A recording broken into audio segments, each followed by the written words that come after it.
On the record in the matter of Edgewood Villas LDHA versus Deborah Bentley and Nicholas Sasser, file number 20-01399 LTE. Council appearance, please. Tom Siver on behalf of the plaintiff.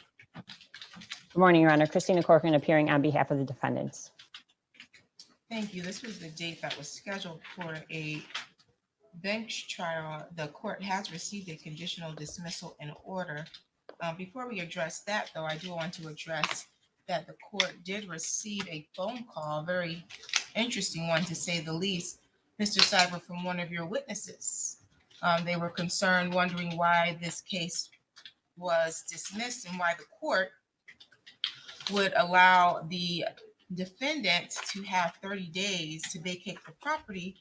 That witness shared that you indicated to them that the court dropped the ball on this matter, that there is a new judge who doesn't know what she's doing. Nope. And so that is why this case was dismissed. And No, so Judge. I found that to be extremely interesting, very colorful to say the least, as my recollection in the court record will reflect.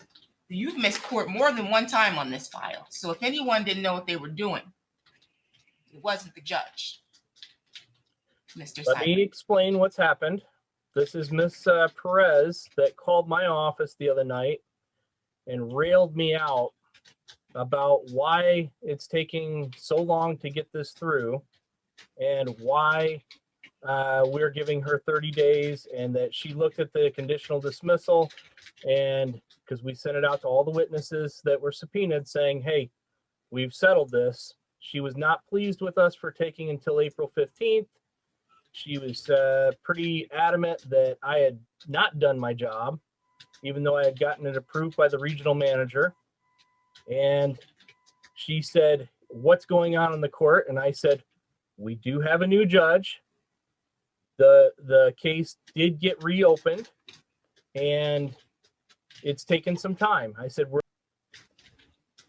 so that's what was said to her. And I know that she was not happy, and she did disconnect the phone on me. And my wife and my daughter were sitting here in the office. It was about 6:30 at night.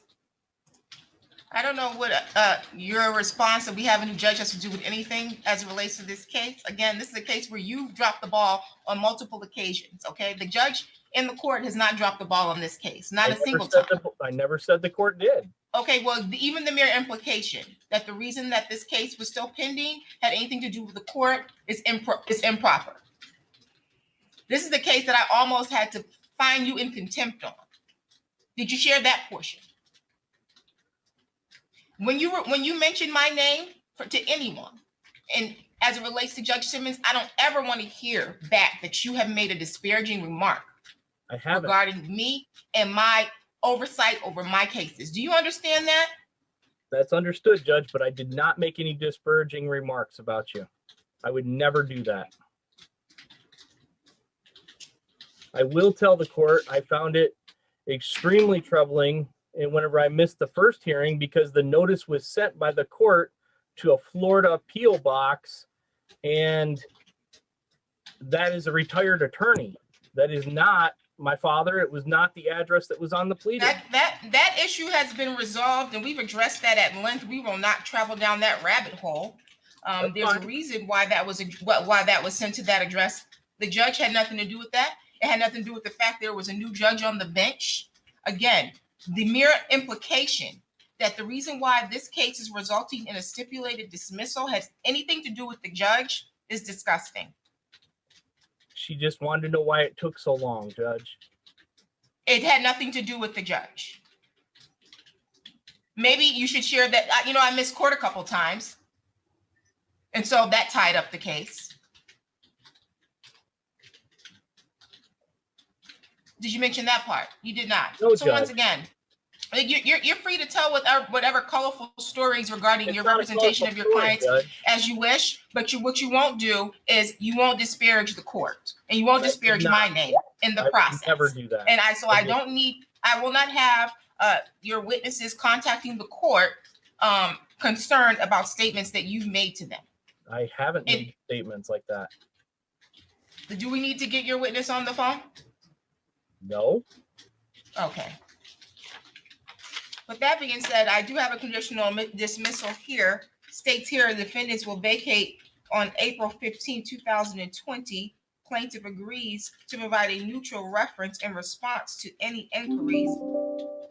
Should the defendant default on the terms of this agreement, plaintiff will submit an affidavit of default or an order for reinstatement of the case and an order of eviction, which will enter simultaneously. Should plaintiff default on the terms of the agreement, defendant will file a motion to compel along with the request for sanctions.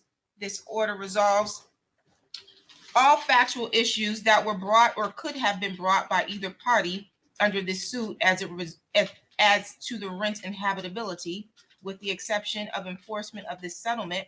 This shall be considered a final order of the court, and the honorable court shall retain jurisdiction of this matter for the enforcement of the terms contained herein.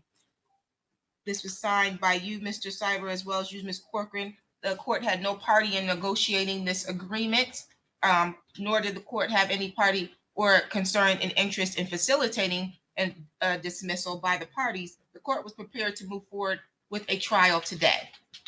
And so I wanted to put that on the record after getting, this is the second concerning call that I've gotten in the last 7 days with your name attached to it, Mr. Cyber.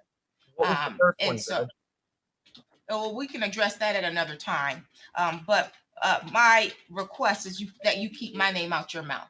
Judge, I'm entitled to know what the complaints were. I told you, you can talk to me off the record on it. It has nothing to do with this case that we're on the record on. Okay. But what I said is you are to keep my name out of your mouth because apparently you have a problem with speaking the truth as it relates to my name. Ma'am. That's not true at all. I would request that you actually know what the conversation was. I can call my wife and have her on the phone. It was a very much. I'll allow you to call your wife long as you call Ms. Perez as well. Judge, if you judge with tenants and with the general citizen I don't need you to population- explain. I don't need you to explain anything to me about tenants. If you want to call your wife, that's your prerogative. I'll let you call your wife, and you can call Ms. Perez as well. Otherwise, I don't want to hear anything. Well, I'm not going to drag this on. I didn't say Thank you. anything disparaging Any additional about the matters court. for the record? Yes, I did Any not say additional matters for anything. the record? I did not say anything disparaging about the court or you. Thank you. I appreciate it. Any additional matters for the record? Ms. Corcoran. Thank you, Your Honor.